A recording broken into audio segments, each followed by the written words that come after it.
An unfortunate thing we have now seen with several North American organizations, E United being one of them, what is slowly becoming one of the biggest screwing of a former roster and many players in the Rainbow Six Siege scene. In case you guys have missed this, it was actually weeks ago, E United deciding to depart the Rainbow Six North American Pro League and the esport as a whole, something many organizations, especially from North America, have now followed suit in, but it seems the treatment of E United has been a bit different from other teams who are doing the same exact thing. In case you missed it, E United announced their departure, and unfortunately so, the team has now lost their license as well as their spot in the Pro League, and unfortunately that means their former roster has also lost their organization in EU as well as their spot in the Pro League on top of that. It was shortly afterwards where apparently relegations were set to be canceled between teams known as Rent Free and Tempo Storm, and this past weekend we now find out Tempo Storm wants to go on the same route as E United and leave the esport entirely, but has been getting some different treatment that it seems E United and their own manager actually speaking out about this did not get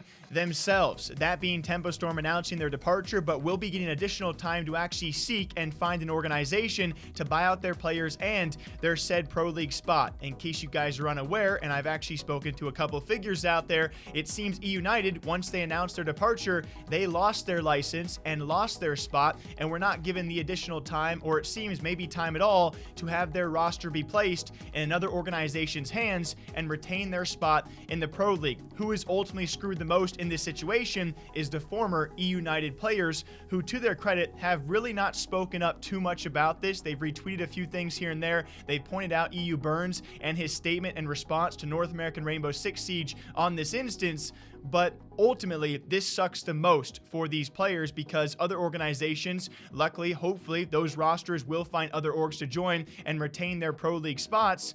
The E United players, formerly, they don't get that same treatment. As Rainbow Six NA on Twitter took to statement about Tempo Storm, saying Tempo Storm reached out to us to communicate their intent to release their Rainbow Six Siege team and to exit Rainbow Six Siege Esports. As a part of these conversations, Ubisoft has agreed to grant Tempo Storm additional time to investigate a potential transfer of license to an interested party. If no such transfer can be made, the license will revert back to Ubisoft. We want to sincerely thank Tempo Storm for their participation in the US division. We appreciate their many contributions to the league and wish them all the best. To which E United manager Burns really importantly does respond saying, I'm disappointed that the rules are magically changing for another organization and not E United. Yes, we left, but communicated early that our intent was to transfer the slot and introduce that new organization with Ubisoft's approval to our former players. It makes zero sense. So a quick TLDR, E United announced they're going to release their roster and leave Rainbow Six Esports. Apparently, they lose their license and their Pro League spot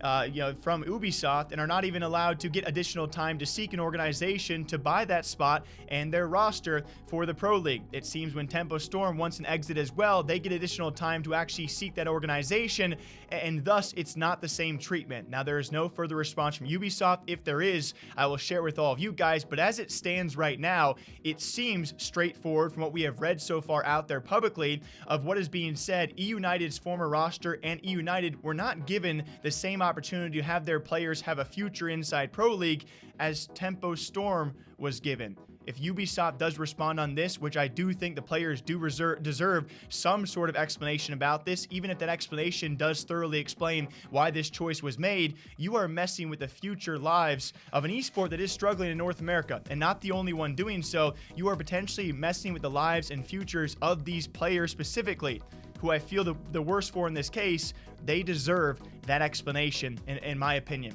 What do you guys think about this? It's a crazy, crazy story, and I don't know if there's a good opportunity or a good outcome that can come for these former EU players, but we will see if Ubisoft does respond. Until next time, you guys know what to do, all right? Stay hydrated. I'll catch you back here sometime soon. Take care.